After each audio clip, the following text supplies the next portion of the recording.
Hello viewers, কেমন আছেন সবাই? আশা করি সবাই ভালো আছেন। আমাদের 37তম টেক নিউজে আপনাকে স্বাগতম। বরাবরের মতো আমি আপনাদের সাথে আছি নাইম ইসলাম ফ্রম টেক গিফটস। আজকের ভিডিওটি অনেক একটি ইন্টারেস্টিং ভিডিও হতে যাচ্ছে, সো সম্পূর্ণ ভিডিওটি দেখতে থাকুন। আমরা প্রতিদিনই এরকম টেক নিউজ দিয়ে থাকি এবং বিভিন্ন মোবাইলের রিভিউও দিয়ে থাকি। এজন্য আমাদের চ্যানেলটি সাবস্ক্রাইব করে আমাদের টেক গিফটস পরিবারের একজন সম্মানিত সদস্য হয়ে যান। সো প্রথমেই রেডমি এর একটি খবর দিয়ে ভিডিওটি শুরু করা যাক। রেডমি তাদের k30 আলট্রা ফোনটি টিনা সার্টিফিকেট সাইটে লিস্টেড করেছে। আশা করা যাচ্ছে এই ফোনটি খুবই তাড়াতাড়ি লঞ্চ হবে। এবার এই ফোনটির কিছু হাইলাইটেড ফিচার জেনে আসা যাক। এই ফোনটিতে থাকবে 6.67 ইঞ্চি ম্যাপের ফুল এইচডি প্লাস ডিসপ্লে। এটি একটি অ্যামোলেড ডিসপ্লে, আর এর ডিসপ্লে রিফ্রেশ রেট 90 হার্টজ। আশা করা যাচ্ছে এই ডিসপ্লেটা অনেক একটি দুর্দান্ত ডিসপ্লে হবে। এই ফোনটিতে ব্যবহার করা হয়েছে মিডিয়াটেকের ডাইমেনসিটি 1000 প্লাস প্রসেসর, আর এটা মিডিয়াটেকের সবথেকে লেটেস্ট প্রসেসর। আমরা যদি এর পারফরমেন্স তুলনা করি তাহলে এর পারফরমেন্স স্ন্যাপড্রাগনের 855 প্লাসের মতো। এই ফোনটির পিছনে থাকছে কোয়াড ক্যামেরা সেটআপ, যার প্রাইমারি লেন্স 64 মেগাপিক্সেলের।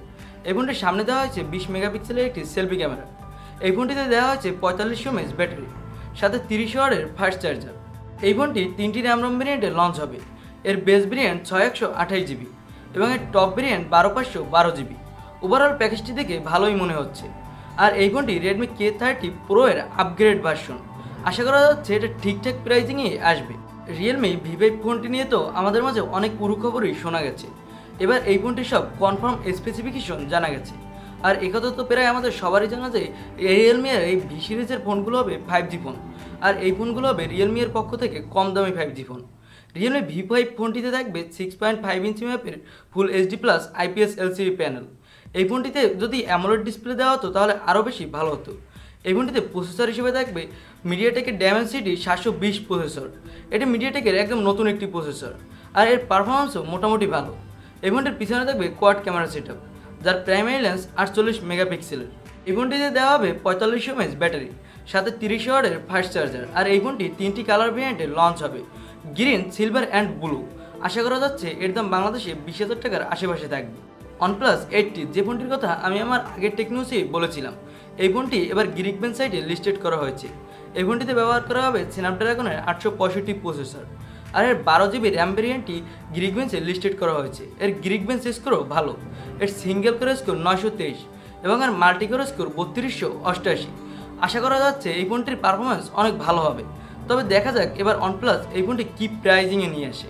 LG তাদের নতুন একটি 5G ফোন নিয়ে আসতে যাচ্ছে, আর এই ফোনটির নাম হলো LG Velvet 5G। আর এই ফোনটি গুগল প্লে সাপোর্টে লিস্টেড করা হয়েছে। এই ফোনটিতে ব্যবহার করা হবে মিডিয়াটেকের ডাইমেনসিটি 800 প্রসেসর। এটা মিডিয়াটেকের মিড রেঞ্জের একটি 5G প্রসেসর। এর পারফরমেন্সও ভালো। দেখা যাক LG এই ফোনটি এবার কী প্রাইজিংয়ে নিয়ে আসে। তবে আমার মনে হয় LG এই ফোনটির দাম একটু বেশি রাখতে পারে, কারণ LG তাদের ফোনগুলোর দাম তুলনামূলকভাবে একটু বেশি রাখে। অনেক দিন ধরেই শোনা যাচ্ছিল আন্ডার ডিসপ্লে ক্যামেরাওয়ালা ফোন আসবে। অনেক ব্র্যান্ডই এ নিয়ে অনেক প্যাটার্নও ফাইল করেছে, তবে কেউই বাস্তবিকতা মার্কেটে নিয়ে আসেনি। এবার গুগল ও হুয়াই আলাদা আলাদাভাবে দুটি প্যাটার্ন ফাইল করছে আন্ডার ডিসপ্লে ক্যামেরাওয়ালা ফোনের জন্য। দেখা যাক কে সবার আগে এই আন্ডার ডিসপ্লে ক্যামেরাওয়ালা ফোন নিয়ে আসতে পারে। আর আমার মনে হয় যে এই আন্ডার ডিসপ্লে ক্যামেরাওয়ালা ফোন সর্বপ্রথম নিয়ে আসতে পারবে, সে আন্ডার ডিসপ্লে ক্যামেরাওয়ালা ফোনের জগতে একদম এগিয়ে যাবে। নুবিয়া রেডম্যাজিক 5G, যে ফোনটি কিছুদিন আগেই লঞ্চ হয়েছে, এবার এই ফোনটির সাকসেসর নুবিয়া রেডম্যাজিক 5S ফোনটি লঞ্চ হয়েছে। এই ফোনটিতে দেওয়া হয়েছে 6.6 ইঞ্চি ম্যাপের full HD plus AMOLED display. এর ডিসপ্লে রিফ্রেশ রেট 144 হার্টজ। এটা গেমারদের জন্য অনেক দুর্দান্ত একটি ডিসপ্লে হবে। এই ফোনটিতে প্রসেসর হিসেবে দেওয়া হয়েছে স্ন্যাপড্রাগনের 865 প্লাস প্রসেসর। এটা স্ন্যাপড্রাগনের সবথেকে লেটেস্ট প্রসেসর। এই ফোনটির পিছনে থাকবে ট্রিপল ক্যামেরা সেটআপ। এখানে মূল লেন্স 64 মেগাপিক্সেলের, সামনে থাকছে 8 মেগাপিক্সেলের সেলফি ক্যামেরা।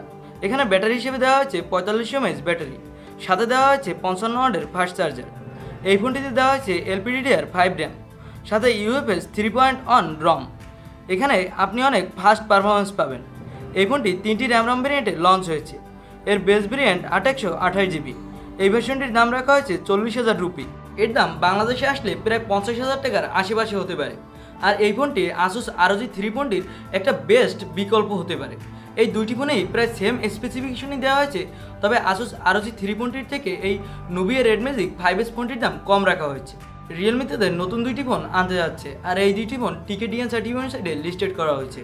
আর এই দুইটি ফোনই হবে 4G ফোন। আশা করা যাচ্ছে এই দুইটি ফোন মিড রেঞ্জে লঞ্চ হবে। অনার তাদের নতুন একটি এন্ট্রি লেভেলের ফোন লঞ্চ করতে যাচ্ছে, আর এই ফোনটির নাম হলো অনার 9A। এই ফোনটিতে থাকবে 6.3 ইঞ্চি মাপের HD প্লাস ডিসপ্লে। তবে এখানে যদি ফুল HD প্লাস ডিসপ্লে দিত তাহলে আরও বেশি ভালো হতো। এই ফোনটিতে ব্যবহার করা হয়েছে মিডিয়াটেকের হেলিও P25 প্রসেসর। এই ফোনটিতেই এই প্রসেসরটি সর্বপ্রথম ব্যবহার করা হয়েছে। এই ফোনটির পিছনে থাকছে ট্রিপল ক্যামেরা সেটআপ, যার প্রাইমারি লেন্স 13 মেগাপিক্সেলের, সামনে থাকছে 8 মেগাপিক্সেলের একটি সেলফি ক্যামেরা। এই ফোনটিতে দেওয়া হয়েছে 5000 mAh ব্যাটারি, সাথে 10 ওয়াটের ফাস্ট চার্জার। এই ফোনটিতে ব্যবহারকারী তথ্য সুরক্ষার জন্য দেওয়া হয়েছে রিয়ার মাউন্টেড ফিঙ্গারপ্রিন্ট সেন্সর। আর এই ফোনটিতে একটি সুবিধা হলো এখানে থাকছে এক্সট্রা মেমোরি কার্ড স্লট, এতে করে আপনি আপনার ইচ্ছে মতো স্টোরেজ বাড়িয়ে নিতে পারবেন। আর এই ফোনটিতে আউট অফ দ্য বক্স থাকছে অ্যান্ড্রয়েড 10। আর এই ফোনটির বেস ভেরিয়েন্ট 364GB ভার্সনটির দাম রাখা হয়েছে 11,999 রুপি, যা বাংলাদেশে আসলে এর দাম 15,000 টাকার আশেপাশে থাকবে বলে আশা করা যায়। আর এই ছিল আজকের ভিডিও। আর ভিডিওটি যদি ভালো লেগে থাকে তাহলে অবশ্যই একটি লাইক দিবেন। আর আপনি যদি এখনও আমাদের চ্যানেলটি সাবস্ক্রাইব করে না থাকেন তাহলে আপনাকে অনুরোধ করব আমাদের চ্যানেলটি সাবস্ক্রাইব করে আমাদের পরিবারের একজন সদস্য হয়ে যাওয়ার জন্য। দেখা হবে অন্য কোনো ভিডিওতে। আজকের মতো এখানেই বিদায়।